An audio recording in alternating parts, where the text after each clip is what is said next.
So we call ourselves Grow Global because we want to help you grow your business, grow your network, grow your life. No matter what real estate brokerage you're with, we are all helping each other. And what we found is that by each of us pouring into each other, all of us can do better. We can all sell more houses, sell more real estate in less time for more money so we can get our lives back. And we can do the important things like spending time with family and doing things, right? So we have a lot of free resources. I'm going to show you here for 30 seconds, and then we're going to get to it today because we got a great one today. So I'm going to share my screen. Hang on 1 second here. Some of the cool stuff we have is we have a Facebook group. Make sure you join that. 318 members. We post in there things we're going to be talking about on the Mastermind. We also do a bunch of cool congratulations stuff. And if you hit a milestone in your career, make sure you let us know. We'll build a little graphic for you, and then you can share it out there on your social media. Of course, we do record these Zooms, and inside that is what's called our Grow Global Mastermind. We have 312 subscribers there, but 118 videos and counting. We've been doing it for a couple of years now. Pretty much you can go inside there and search anything, and you can find answers, real-time, real-life data from what agents are using. We're not like paid coaches or anything. We're in the trenches just like you. Here's something really cool we just started. If you participate in our Mondays live, we've been breaking them up into shorts. You don't know what shorts are. They're bite-sized pieces of this long-form content that you can share to your social media. So you look like the expert in your area because here you are teaching other agents. So come to Mondays live, noon Eastern Standard Time, and go ahead and provide some value. Add in, and then you'll be featured in one of our shorts, and then you can share it to your social media. It's great stuff on there like that. Of course, we have an Instagram page. We talk about a lot of cool stuff. Hey, just to give you an idea, so far for 2024, the year in review, our group did 8,745 transactions, almost 3 billion, not million, 3 billion in volume, 310 new agent partners, 54 agents with icon status. So we're producers on here, right? We're not on here just talking. And of course, we have a web page. The web page is cool because across the top are all these different resources. You can check those out on your own. The main one I'm talking about today is the events tab. The events tab tells you, what are we going to talk about on Mondays? And today, we are going to talk about open forum. It's been really popular, so we've been going with this. But we're going to do what's called hot seat coaching. Bring your toughest deal or challenge that you're having right now, and let our team of experts try to solve it for you. You may get an answer. You may get multiple different answers from different realtors from all over the place. And as always, because we are from different states, make sure you check the laws with your state broker because states do vary what can happen. But yeah, bring your deal, bring something that's going on, any type of headache you have, and we'll try to fix it. So with that, I'm going to stop sharing and let's open it up. Anybody would like to start? If you don't talk, then you're stuck listening to me. And I've got some really cool stuff I brought back from our conference that we're going to talk about. We some really cool stuff that happened there. But I'd love to see, has anybody got a problem or something you'd like to have our team of experts handle for you? Don't be embarrassed. It's real estate. It's like more money, more problems, right? 99 problems, but real estate ain't one. Is that how the song goes? Something like that. That's my old school rap I used to listen to. Anybody? I saw somebody unmute. Kim, did you unmute? Go for it. Yeah, no, I'm so excited about this session. Like anyone who really had a challenge, or we just pick one of the challenges. We have so many, right? To go ahead and put us on the hot seat is, how many people in here actually tried to do between residential and commercial? Maybe, I don't know, anybody trying on our Resi-mercial, yeah. That's right. Yeah. Resi-mercial, right? You're I mainly get a lot of that, actually. You're a mainly residential agent. It's 90% of your business, but you're with a brokerage. Now, again, check your state laws. This is our disclaimer here. Don't get yourself sued. But certain brokerages in certain states will allow you to do certain commercial deals, like here in Ohio where I'm at. Stacy and I list commercial land. We also do warehouses and things like that. But we do things that are in our lane. For example, I would never list a hospital or something like that because I have no experience in doing that. What my brokerage would do is it would team me up with a commercial agent and allow me to learn from that agent and, of course, pull a nice fat referral fee, but be integral into the business and all the moving parts and things like that. But Resi-mercial is a great way to add another stream of income to your system. So if you're brand new to look at a commercial, you want to check with your broker, see if first of all they'll allow you to do it, and then you want to find somebody experienced so that you don't harm the client. Let's say you've never listed commercial land before. It's pretty straightforward, but there are some things that are different. They're probably going to pair you up with a commercial, somebody that has, to make sure that you're not harming the client, which is, of course, nobody wants to do, right? Tony Justo, I see you unmuted. What'd you want to say? He's like, oh, I didn't know I was unmuted. Sorry, I just got on and my thing went on mute. Sorry. You unmute, you get called on, brother, on here. So, Jim, I get those calls all the time for Resi-Mercial, where agents, because I'm in the commercial side of our company and Kim's in the residential side. So I'll have agents call me and say, hey, I'm a residential agent, but I got a hold of this commercial deal. What do I do? Right now, the first thing I'll do is we'll talk about the deal. If it's a smaller deal, I go, hey, I'm going to walk you through how to do it. You can do it yourself. Take care of it, get the commission, go for it. If it's a huge deal, like you said, I'm going to pair them up with a commercial agent and let them walk them through it, because it's a different game when you get into different sizes in commercial or different types of commercial. And for the record, some brokers won't allow it. They're like, hey, we've got a commercial division for a reason. You don't get to touch commercial at all. So again, if you don't know, ask. We don't want to get anybody in trouble. You go out there and start knocking out a commercial deal. But don't be afraid to get a nice healthy cut of a referral fee. And also the commercial agent you take it to, say, hey, who are you sending your residential deals to? Because most commercial guys and gals do not want to touch residential. They don't even belong to the MLS. They don't pay NAR. They don't do any of that. They're just a real estate agent. They're not a realtor. So say, hey, I've got this commercial deal, but who are you sending your residential stuff to? That's right. Because and vice versa, partnering together, because commercial people are looking for commercial deals. And if you don't want to deal with them, you can work with commercial agents and then they can send you stuff too. So it can work together. Everybody should add this word to their vocabulary: reciprocal business.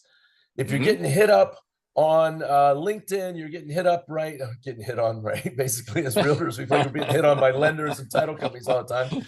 But if that's happening, ask them if they believe in reciprocal business, because you do believe in it. And we feed these people all the time, right? Business, sending them business, our home inspectors, our home insurance people and things like that. But you'd like some reciprocal business. Hey, who do you know that's looking to buy, sell, or invest in real estate? You can send my way. I'm sending you all these titles to open for these listings I'm doing. I'd like a little business coming back my way. So that's something you can do. Reciprocal business. If you hit on by somebody, it's a complete stranger on LinkedIn or whatever, and they hit you up, or what do the kids say nowadays? They slide into your DMs. Is that how it goes? Is that right, Kim? Is that what the young people are saying? Sliding into the DMs. There you go. All right. So while everybody's thinking about their craziest problem they have, I want to tell you something that I know every one of you has a problem with, but I'm going to point the fingers at me mostly. My internet presence is a disaster. Not for long. It's coming up. So at our conference, we ran to this company called Real Grader, REAL, grader, like getting grades in school, Real Grader.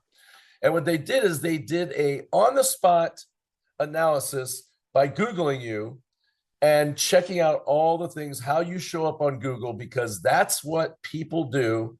They're going to hire you. They immediately cyber stalk you and they Google you. Oh my gosh, was our stuff a disaster. Our Google My Business page had all these things that need fixed. Our color schemes weren't the same between Instagram and Facebook and YouTube, and our banners weren't set up and all these different things, right? And the importance of what they impressed upon me, what everybody on here should be thinking is AI, the machine AI, when people start asking their AI, hey, set me up 3 appointments next week with the 3 top listing agents in my area for me to interview. AI is going to look for things like brand consistency. That's like a thing. I didn't know that was a thing. That's going to be a thing. All your profile pictures the same, all your color schemes the same, all your wording the same, all these different types of keywords that need to be in your descriptions and your about me's. And funny story, he goes, hey, you guys sold how many houses last year? I go, 62. He goes, not according to Zillow. Zillow said you sold 0. What do you mean? Because we're not a Zillow preferred agent, right? But they have a way, this Real Grader, of getting your list, your sales onto Zillow. Zillow shows Stacey and I sold 0 houses. And Wow, that's that's right? crazy. Yeah. 0. Also, homes.com and realtor.com, none of their information was correct. Okay, so long story short, Real Greater, for a fee, of course, you pay them, but after they analyze your stuff, they showed me everything we did wrong and give you a free audit. But you can just pay them a fee. They'll give you a quote based on how bad your stuff was. Mine was a disaster, so it's expensive. It was going to be $1,800. They fix everything. They fix everything. They go in. For example, if your Google My Business page shows you open from 9 to 9, because that's when you work, 9 a.m. to 9 p.m., you're making a huge mistake. Because people Google you sometimes at 2 in the morning. You won't even pop up because it shows you as closed. He goes, you need to be open 24 hours. I was like, I had no idea. He goes, you're not supposed to know this stuff. He goes, that's why we are who we are. So it's a great one you can take a look at, realgreater.com, and have them do, you have to get an appointment. They're booking into December right now for an audit. We had them do ours live time, of course, in front of everybody with it watching. It was very embarrassing, but they'll tell you what you did wrong, so you can go and try to do it yourself. Most of you are going to say, why reinvent the wheel? Let me just hire you guys to do it. And they do the color schemes and everything. They're going to have us all completely branded and looking beautiful. When you see these people that are on point, like their social medias are so on point, they're paying someone to do that, just so you know. All these people, he showed example after example. He goes, we did theirs, we did theirs, we did theirs, we did theirs. And I'm like, that's how they make that look so pretty and nice, and like their Instagram thing, like a checkerboard. So it's so beautiful and set up. There you go. So that's it. Somebody's got a hand up. Tony Giusto. Yes, I've got a question, because this was something you said it, and then I've been trying to think of it, and I kind of got it now. So I have a commercial realtor. You know, they do a lot more commercial. They're actually listing residential, but they have the price completely off on the house. It's way overpriced. And, you know, how would you work with somebody to try to talk to a agent who is not doing things right? Because this guy, he thought I was an idiot, and I was like, no, here's this, and I gave him all sorts of good information, but he kind of totally blew me off, and I kind of feel like he thought, oh, this guy's just trying to be a know-it-all, and he's an investor, and he's just trying to snake this property, when that wasn't really the case. Who wants to answer Tony's question? First of all, we got any commercial agents on here today? I was getting ready to say something really mean, but I'm not going to say it if they're on here. Hey, commercial agents or people that do resi-mercial or do some commercial deals that want to answer Tony, that's not afraid to unmute and answer. So Tony, quick question: is that a residential property that a commercial agent is listing? Is that what that is? Correct. Yeah. Okay. So one thing that I found the difference between residential agents and commercial agents tend to have a bigger ego, it seems. First of all realtors have egos, right? The realtors have egos. We all think we're so great and everything like that, but commercial even more so. And yes, in my opinion, if somebody doesn't belong to the MLS and they're not giving the maximum exposure to that property, are they really doing what's best for that seller? Probably correct. Well, they had this list. They have it listed on the MLS. It was just, and I'm going to pull out numbers, and I don't know if they were correct, but they had the house listed at $450, and it looked like it was pulled out of 1972. Nothing was updated. And, you know, I was like, hey, so I gave an offer. And again, I know it's a lowball offer, but I tried being as respectful, because I was like, you know, I don't deal with commercial agents much. This guy, he does like, you know, maybe 2 or 3 residential deals a year, and it seems like they're on the market forever. And he's pretty much just gone, no. And I just don't know how to deal with a commercial agent, especially when they're not willing to listen. So Tony, what I've found through my training with mentors is that the best way to work with other human beings is to ask leading questions, to be curious. If you come in and tell somebody something, Do they listen? No. But you can ask them questions to walk them down the path. So who has a good idea of a question that you could ask this commercial agent to lead them down the path of where you're trying to get to go? We all know, right? You did the comps, Tony. You're like, this guy's insane. This is never going to sell for this. But if you say that to him, you immediately created a roadblock and he probably won't work with you even if you do come up with an offer. So what would be a good question somebody has out there that you could ask this commercial agent that wouldn't be confrontational? What's a good question?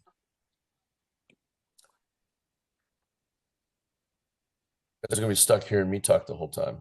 Curiosity. Curiosity. Come with curiosity. So you would say, hey, who do you think is the ideal buyer for this property? Mm-hmm. And have him answer. Who's the ideal buyer? Is it going to be a someone who's a first-time home buyer? Is it going to be somebody that's going to be an investor? Who's the ideal buyer for this property? Bob, I'm curious. Could you help me out? Because I'm having a tough time here. I'm trying to work with my buyers here to get an offer put together, but I'm just, if you could help me out a bunch, I'm looking for the data you use to come up with that number. Could you send it over to me? It's the curious question. You're the damsel in distress, to use stuff from the 1950s. You're you ask a question for their help.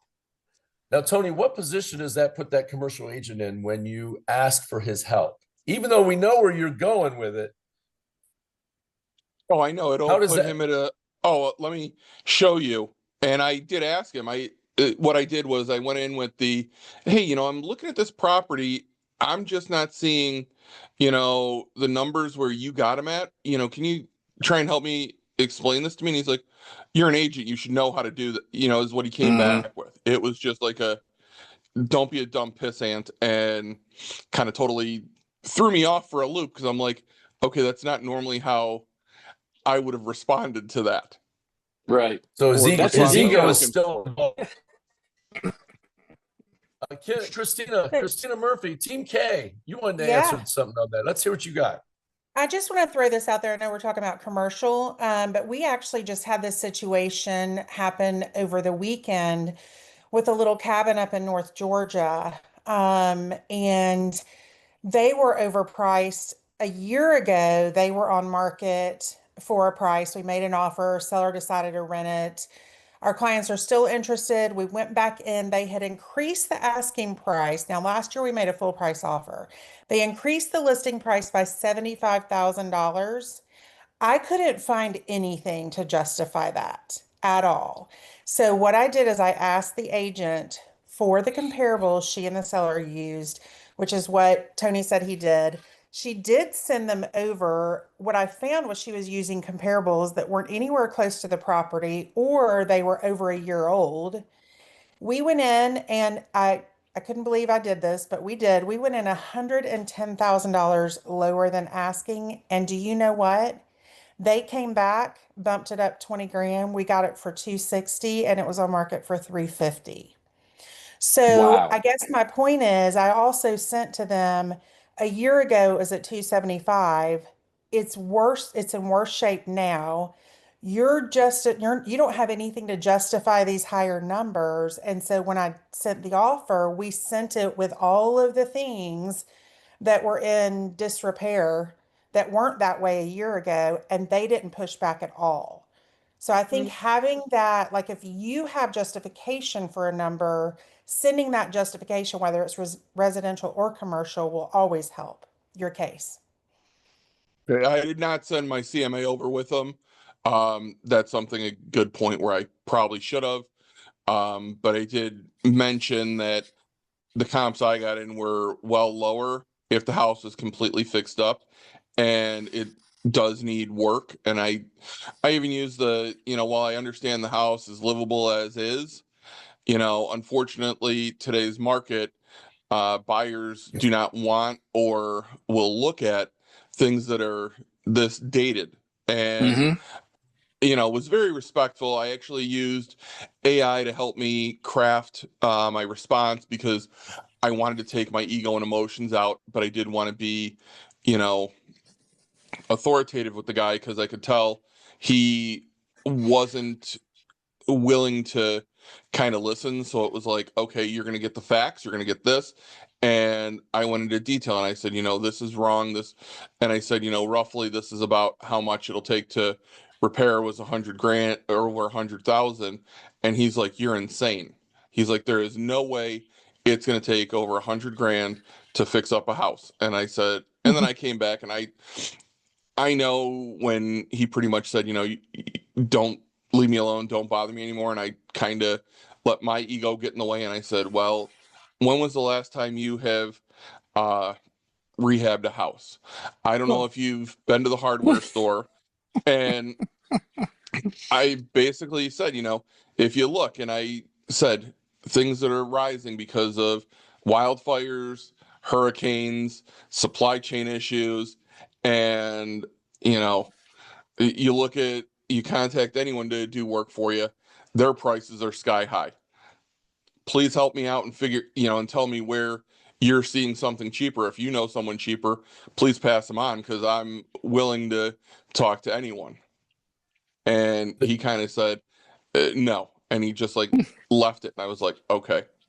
So I have a question everybody on on here that. has what everybody on I here have a has one question of the on best that. straw man arguments there is. Everybody knows what the straw man argument is, where you're trying to keep the other human on the other side on your side. You don't want to combat with them like, hey, I'm smarter than you, or hey, I've been doing this longer, or hey, blah, blah, because that just builds the wall, right? You're trying to build a bridge, not a wall. So the best straw man all of us have right now is on our phone. It's AI. You say, hey, rather than Tony, like you saying, me, Tony, I'm smarter. When's the last time you rehabbed a house? I've got all this data backing me up. You say, you know what? Hey, I ran this thing through AI. Help me out, because I'd really like to work with you. I'm sure your seller wants to sell it.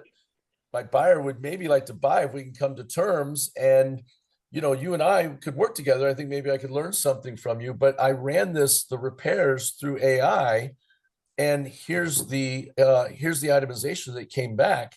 Can I send it over to you? The AI is backing up what you're saying. So now it's not Tony saying I'm smarter than you. AI, the online research says it. Does that make sense? And then I heard Christina talking a second ago. I think I was cutting her off. Christina, what were you going to say? Yeah, I just put it in the chat. Listing agents must present every offer, right? So if you send the offer over and you send that documentation, please share, please forward to the seller, please share with the seller, they have to submit that, right? Now the seller could come back and say no, but the seller may look at it and go, let me rethink this. I don't know. Is that the Right. true in every state that you have to present it? Yeah, I believe so. Yeah. I believe As so. And far I as I always believe know, so say too. I always say any offer is a good offer. So send it 110,000 less. I was like, I cannot believe I'm sending this offer, but every offer is a good offer, right? Yeah, and And there something are Christina agents. did was key. You can put in this offer now, they refuse it, but come back later and do it again when they don't have any action on it. That's where Christina won. It was a 100%. year later, but she came back again and won it. At a After lower like a little price. time sitting on the At a lower market price. to help reevaluate your pricing strategy on it, right? And then sometimes, Tony, sometimes you've just got an agent who's married to the price. They've they picked the price, and now their ego is not going to let them bend no matter what. And we've all dealt with that kind of agent on the other end, and unfortunately that seller is stuck with them on that. But I would use the straw man argument. I would try to build a bridge versus a wall, right? Build the bridge, butter their muffin, however you say it. You know what I mean? The 7 ways of right of what's it called? The 7 principles. I can't say it now. Of win friends and influence enemies, right? How to Yeah.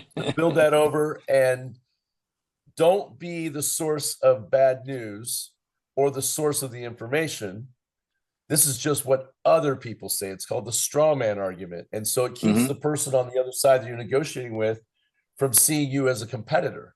They're seeing you as on their side, even though the information you're using is supporting your point of view.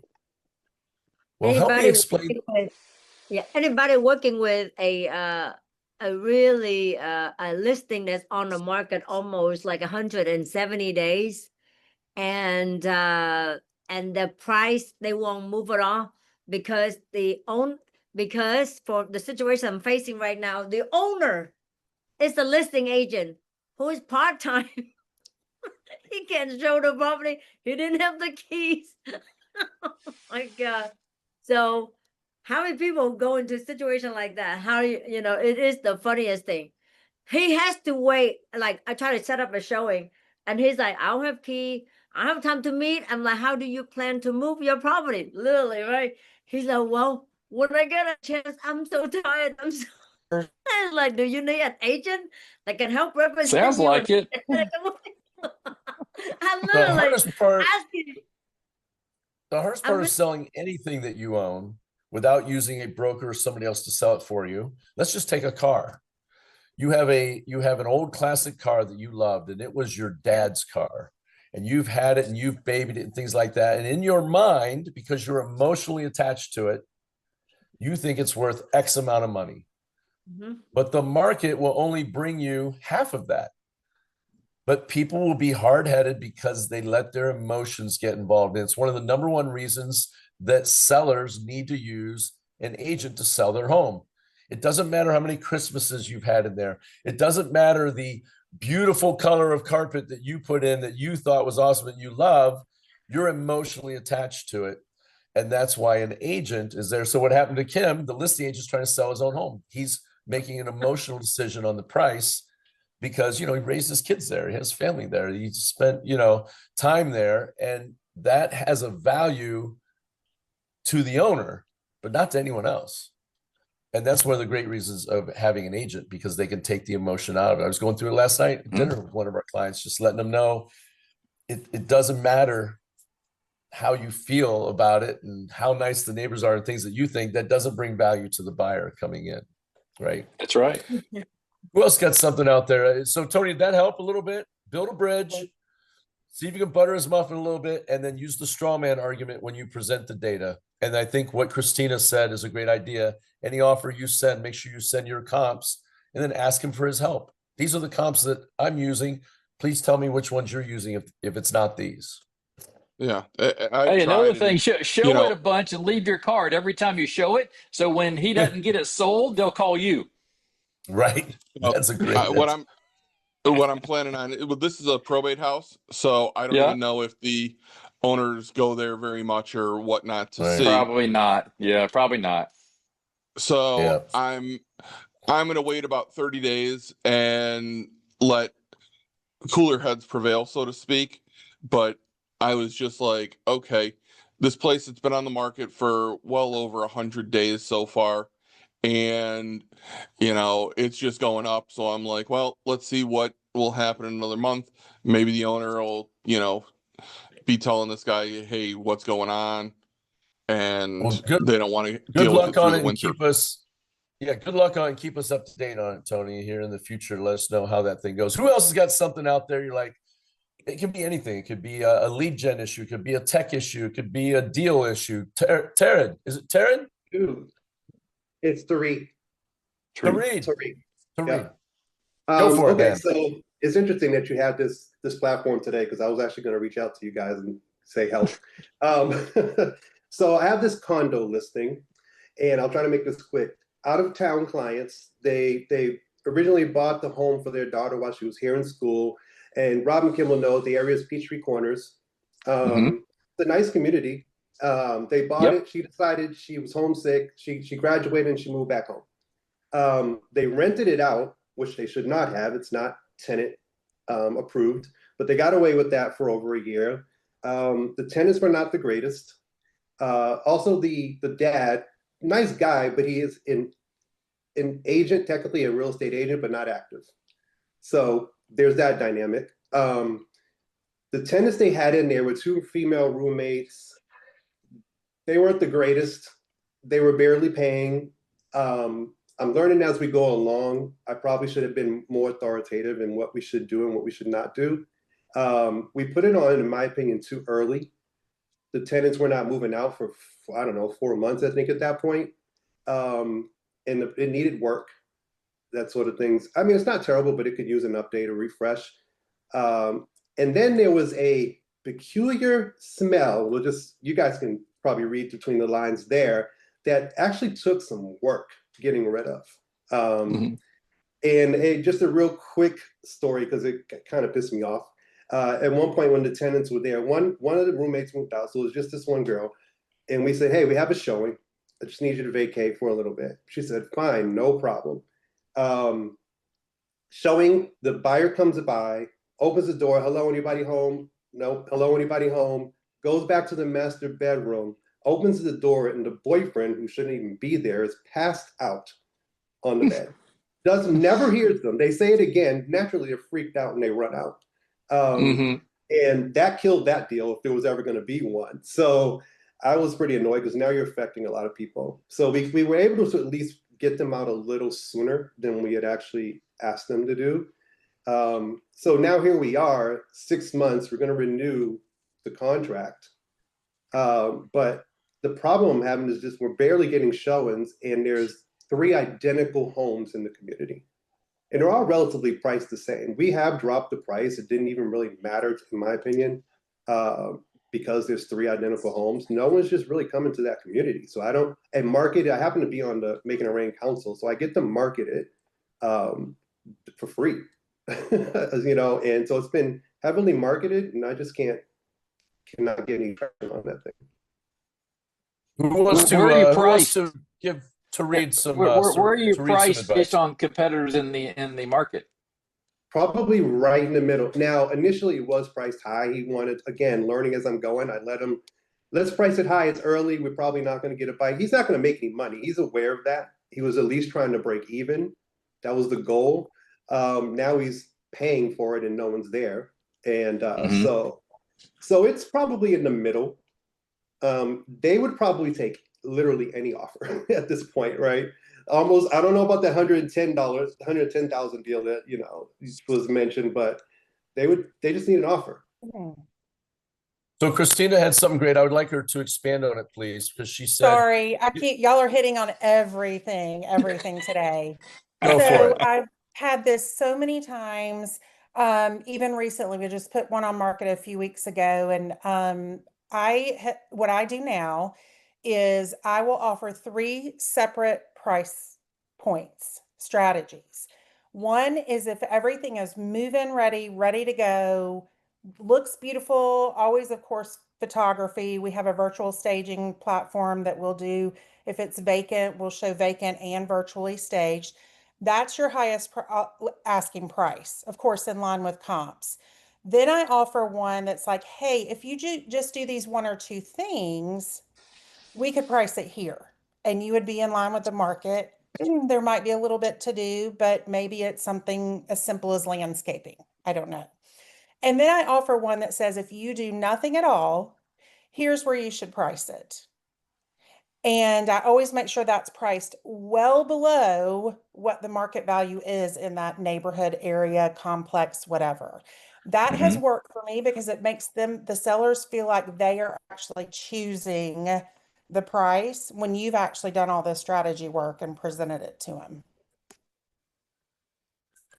That was gold. If everybody just, if you were hearing that was gold. Julie, make sure that gets chopped into a short for us, please, and put on the YouTube. That's an alternative choice close if you've ever heard one, because you're not saying price it here. You're saying here's your choices: price it here or price it here, right? And then they choose. That's perfect. I like that idea. I'll definitely use that in the future. I will say we ultimately got to that point. And I'll add real quick, we did have it painted, a couple of rooms painted, so it's had that sort of a refresh. They're relatively realistic in that. So it was painted. I feel like I'm forgetting one more thing, but it's just something we're just not getting the traffic. So I don't know, how do we increase the traffic? So here's something real quick that everybody on here needs to put in their repertoire. As listings are going up, right? The supply is going up. CMAs, everybody does a CMA, comparative market analysis. That's just like the base job, but you need to learn how to do an absorption rate. which is called a supply and demand analysis. So this is going to work for yours to read, because I heard you mention there's 3 others just like it in the community. It's a simple calculation, but because 95% of agents out there don't know how to do it or don't do it, you're going to stick out when you use it. So it's an absorption rate calculation. You can go find it on YouTube or something like that on how to do it. But to read, what's going to do for you is show your clients, okay, in this price range, only 1 a month is selling. And there's 4 of us that are pretty much identical. Which one is going to get chosen?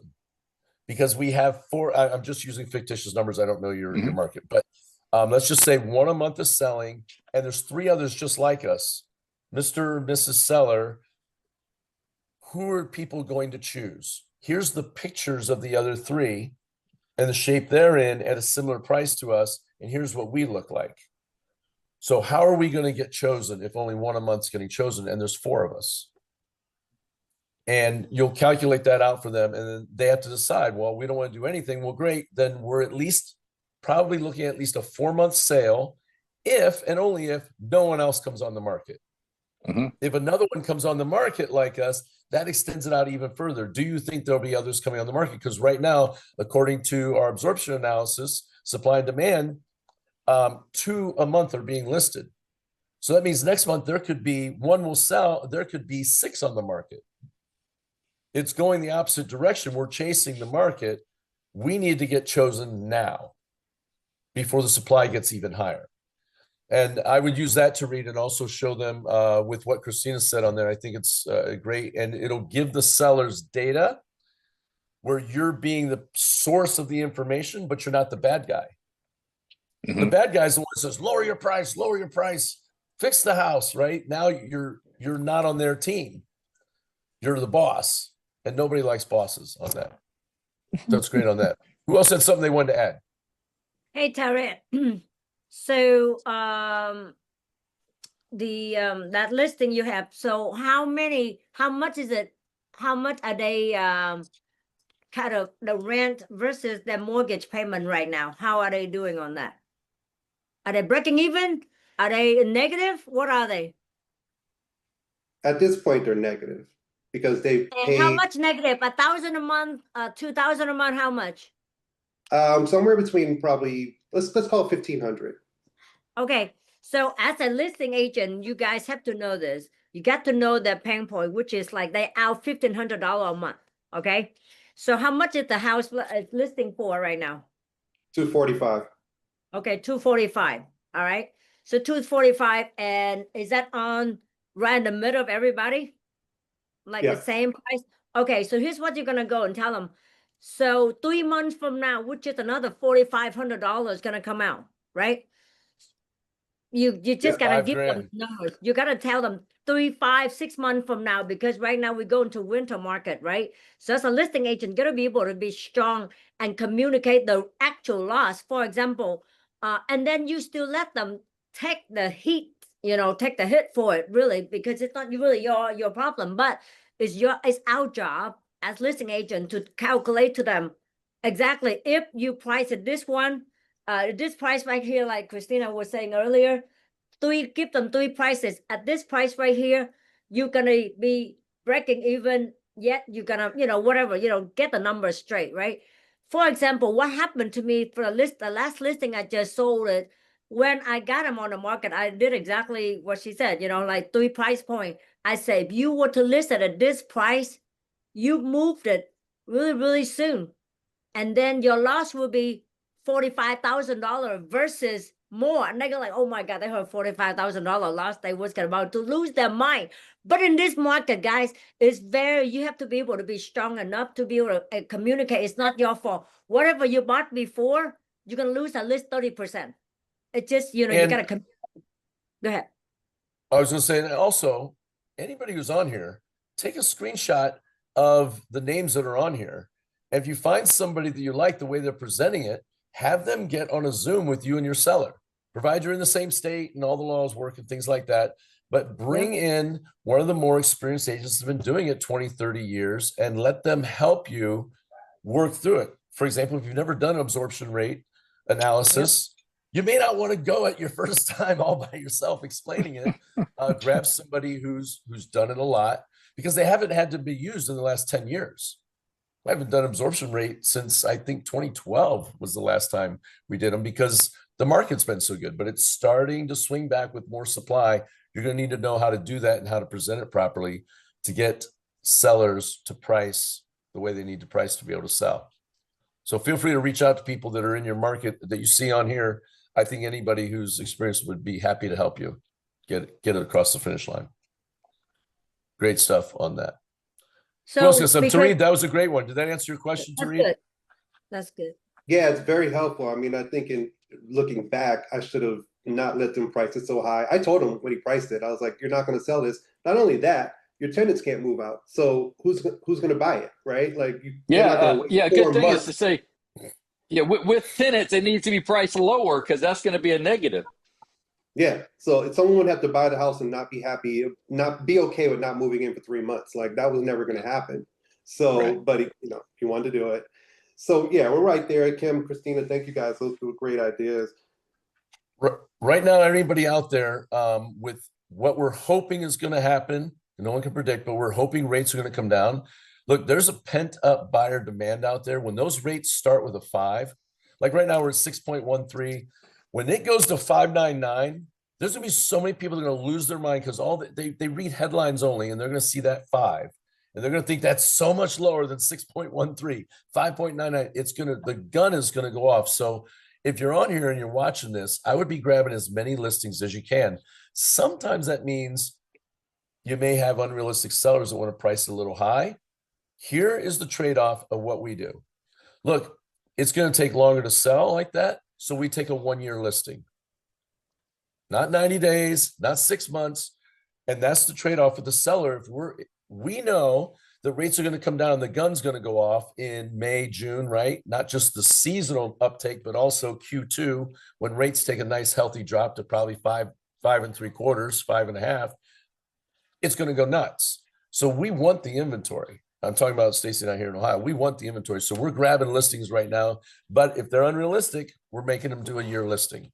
That is an option you can have as a trade-off to take it if you know that the market's going to swing back, which is going to. We'll probably see a 10% uptick in 2026 over what we saw in 2025 as far as the number of transactions. The good news is not the good news. For people that are staying in, the optimistic news is there's going to be about 400,000 less realtors next year across the country. So you have this cross section of what we had where the sales were going down, but the agent count was going up. That was not good. Well, now we're seeing the opposite, where the number of sales are going up, but the agent count's coming down. So it's going to be a nice little window here over the next couple of years where you can really grab some market share and have yourself a record year, because there'll be less, for lack of a better word, less mouths to feed, right? The pie's not going to be divided up in as many pieces. You're going to be able to get a bigger piece of the pie. And let's hope those agents are able to find their way back to the business. But if they don't, this happens, right? There's a pruning of, to have a healthy plant, sometimes you got to prune off some of the pieces, and that's what's going to happen. There's going to be a lot of agents don't renew their license in January. And with the rates coming down and sellers starting to put their homes on the market, so there's more inventory to choose from, it's going to be a big year. So keep that in mind, everybody. It is tough when you get a seller that's unrealistic, but we just say, okay, you're listing. And sometimes they go, oh, list for a year, maybe we should price it less, right? We don't want to wait a year to sell it, right? Who unmuted? Go ahead, Kim. I mean, like this market more than ever, we like earlier, Tareed, you were saying about how you have to be authoritative. You have to be able to be the person in the room that help them make the decision. So you have to have your posture right, and you have to have your numbers down. How do you have your posture right? Your numbers. You know what I mean? You have to have the numbers down. When you have your numbers down, know the numbers, know the loss number, calculate the loss for them ahead of time. And those are the things that we have to do as agents, so that way we can, we know what's going on, so we can guide them better and take charge.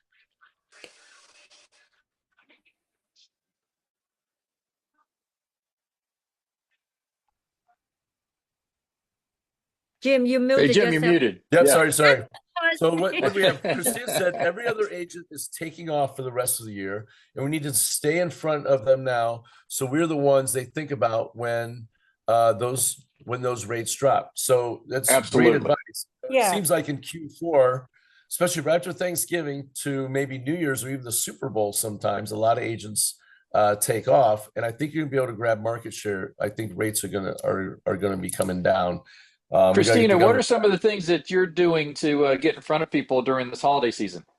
So great question. And I was just going to say, in my world, I've been doing this a while, and I feel like I started out as one of those agents, as a solo agent that, I had my kids were young at the time, and I took off from Halloween to Valentine's Day. And then I started getting back into my business, right? Well, it was too late at that point. So, what my business partner and I are doing right now, we are fortunate that we have had a really great year, and we have a lot of momentum going into quarter four, or now in quarter four. What we're doing, even though the number of contracts has slowed a little bit for us, we are just out networking. We are in our community. If you look at our Instagram, I mean, we do it all ourselves, and I have to give props to my business partner. She's amazing with social media. We are taking advantage of everything we can. We're sponsoring events. We're going to the community coffee shop and having event. We're hosting events for the community. We just got a referral, a $2 million referral from someone moving to California, paying cash, ready to go, from a friend of theirs that we met at a festival. And we've seen them at 2 festivals, and they said, "Oh my gosh, we know Team K." And we're like, "You do?" So really just loving on our database, those that are our sphere, our past clients. We've gotten a lot of people referring us.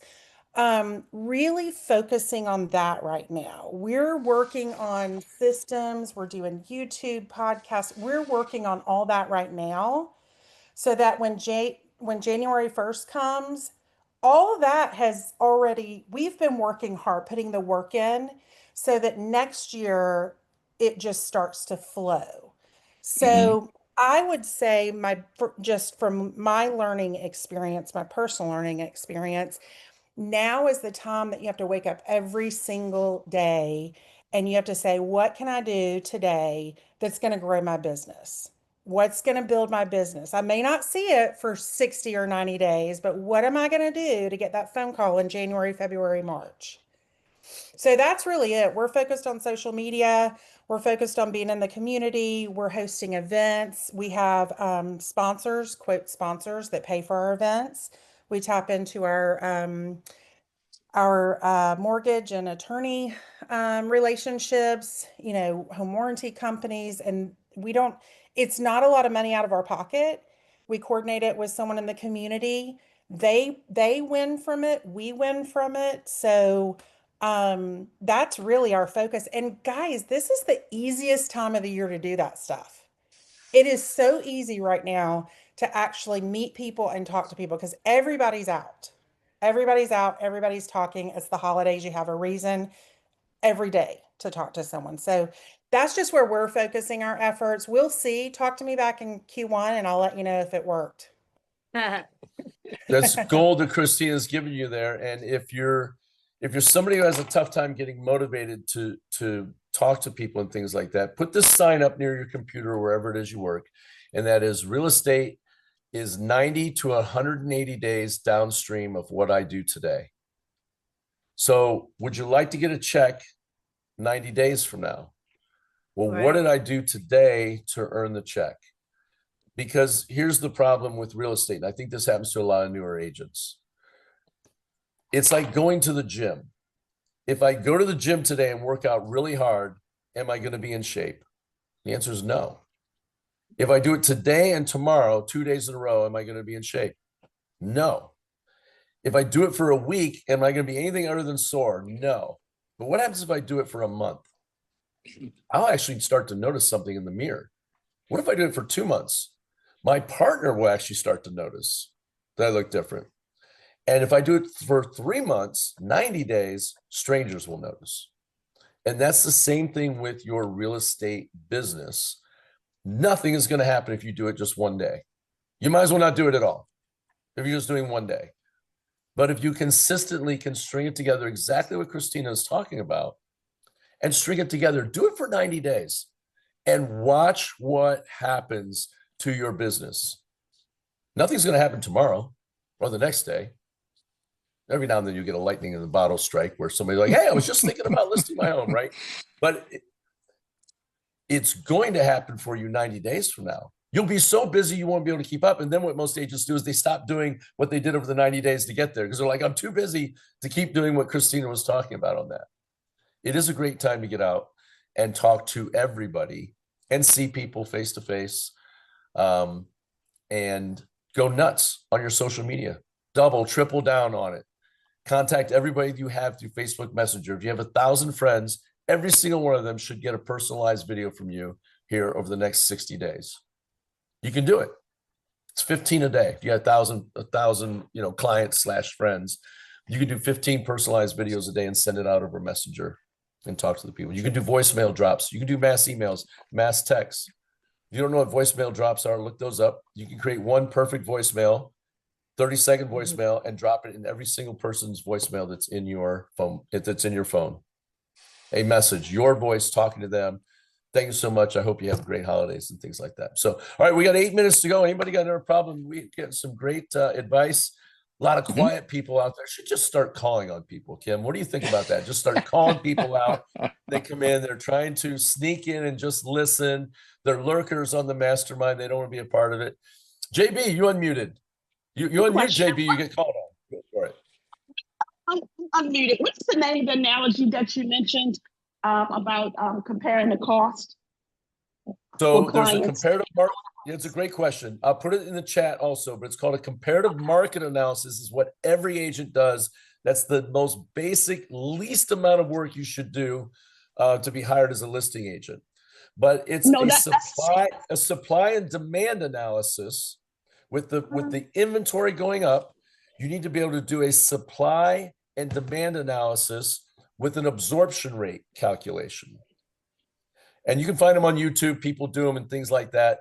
But just using that vernacular, that language with your clients, you're going to win the business because most agents don't know how to do it. They don't even know what you're talking about. And you can learn it very simple. It's just simple math that you can do using real-time, hyper-local MLS data, hyper-local to where you're at.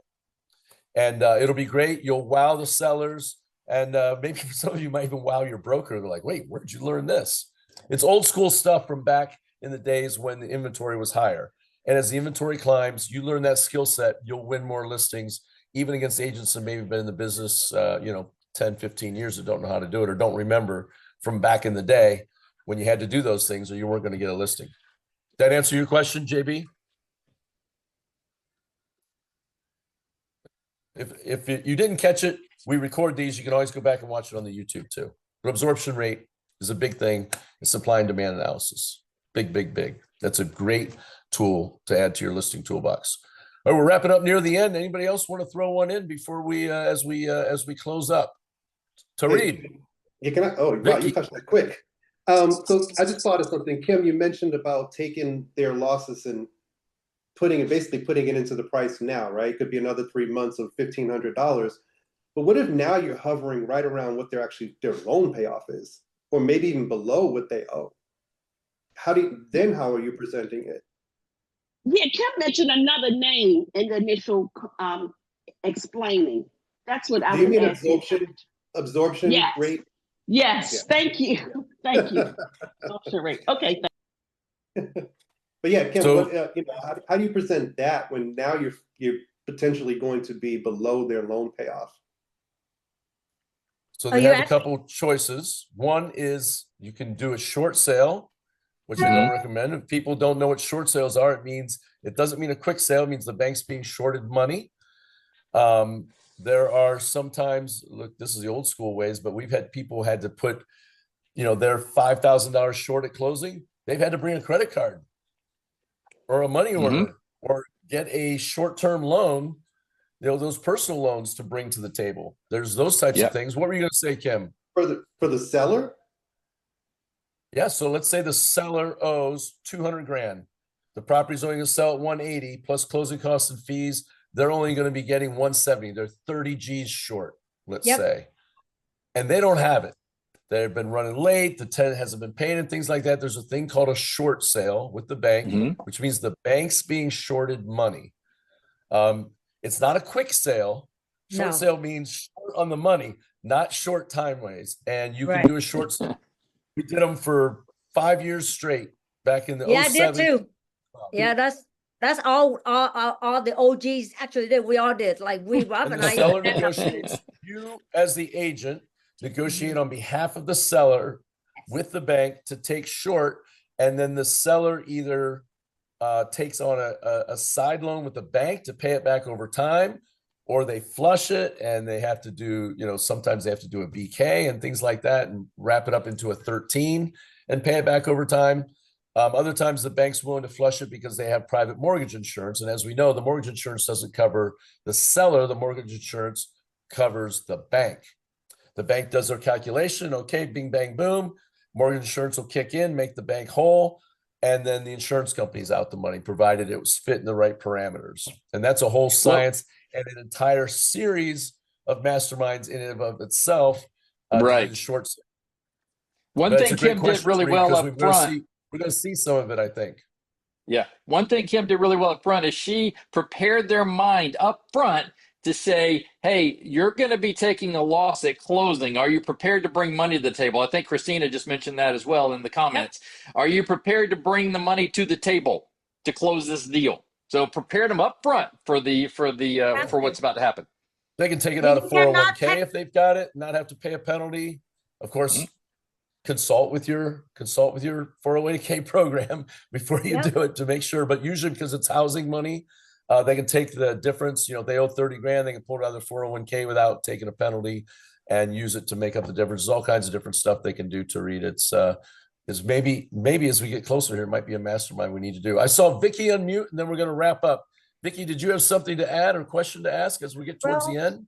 Well, yes. Hi. I am trying to sell my personal residence. And it's very similar to, I think, Talib's issue. It's about 5 or 6 houses, just like mine in the subdivision. And I've had a couple of almost, sales. Investors, a great area for rental. But the investors, of course, went with one that was $10,000 less. It was an older property. And they like mine, but they just, they went with one that was a little cheaper. So I was just trying to get some ideas. It's been on the market for about 65 days. And just trying to see what I could do to sell it. Vicky, are you in a first-time home buyer area, or are you in a luxury area? What's our pricing like? No, it's a starter home. It's a starter home. A lot of rentals, great rental area. So a lot of investors come in and buy over here. If it's a home that a first-time home buyer would buy, Vicky, what's the normal challenge that first-time home buyers have right now? They have good credit a lot of times, but what are they missing? Yeah, cash. Yes, cash, right? So sometimes you can make it financially pleasant to them. Like, have you ever done a new build deal where they buy down the rate, or they offer paid closing costs and things like that, where obviously you'd be building into your price, so you're not cutting into your net, but also sort of pull appraisal. But you could do your own 2-1 buy down and sell the versus the price, right? Because I like that. Investors only care about the price because they're coming in cash anyways, usually, right? But a first-time home buyer might want to live there. I'm sure you've taken great care of your place, and people that probably want to live there, but they don't have the money or they can't afford the payment right now. But what if you did a 2-1 buy down and you build it in, as long as it would pull appraisal, get with a lender to work that out, but sell the payment. It's car dealerships do this all the time. Doesn't matter if the $50,000 car, $80,000 car, it's can I afford the payment? Right? Like on a lease. They play with the rates, they play with some of the other numbers, and they say, oh, here's an $80,000 car for $600 a month. People do that all day long, right? Because of that. So check that out, Vicky. That's a great way to move a house where the supply is high. You've taken good care of it, but you got a lot of investors coming in. You can make it so first-time homebuyers can get in for essentially zero down. Thank you. Sometimes. I'll try that. Thanks. Have you done that before? If you haven't done it, get with a lender that has. Say, hey, Yep. I want to do some creative financing on my thing, and I want to advertise it properly. Go with make sure you check your state laws on how you can advertise. It's different from state to state, but sell the payment. Okay, I'll do that. Thank you. Hey, Jim, I want to chime in.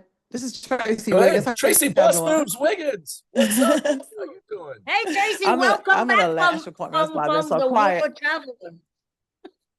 From Bali, right? I had such a great time. I would like to add, along with what you said, Jim, is that if she teams up with a lender, is your home in one of those census tract where it would be eligible for a grant? Because I know those first-time home buyers, if they would be eligible for a grant, I have lenders that will literally bring a sign to put right beside your sign, and it says this home qualifies for a $10,000 grant, or this home qualifies for whatever grant is in the area, and that's usually a hot seller. You should be able to also put that in your description. In your listing description, which might grab somebody's attention too. See, Thank you. this That is sounds why great we bring all idea. the minds together, Vicky. This is Yep. why we bring everybody in here together. That's great stuff. Mm-hmm. Yeah. Grant money, Tony, those types anything of else to say? keywords, man. First time home buyers see that. Yeah. Tony Gusto, you've Yes. been waiting, but Tony Justo, and then we're going to wrap up. I was being patient. The other thing, Vicky, you could do if you're not, if you're getting traction, like, are you getting a lot of showings on the house? If not, another way to pivot, and it's very similar, offer, like, if you have older carpeting or things like that, offer a credit, in there and say, hey, we're offering a $1,500 carpet credit, or, whatever the case may be. And that could also attract some buyers for you. There you go. Great stuff. I want to thank everybody for jumping on. Don't forget, we're doing YouTube Shorts now. If you're somebody who's talking, like Yep. Kristen, you're going to want to check yours out. Go ahead and Yes. take the short and share it to your social media. We Now will get you're one the for her. We will get verified one. third-party expert. You're talking on a national mastermind to other agents. You're going to position yourself as the expert in your local area, and Amen. go ahead and use that, and also invite some more people. I love it. We got all the different people kicking in here, lots of Yep. different ideas and experience levels, and that's how we all learn and grow. That's why we call Grow Global. We're going to grow your business, grow your network, grow your life, so you can sell more real estate in a shorter time and have more fun. That's the idea. So we'll see everybody next Monday.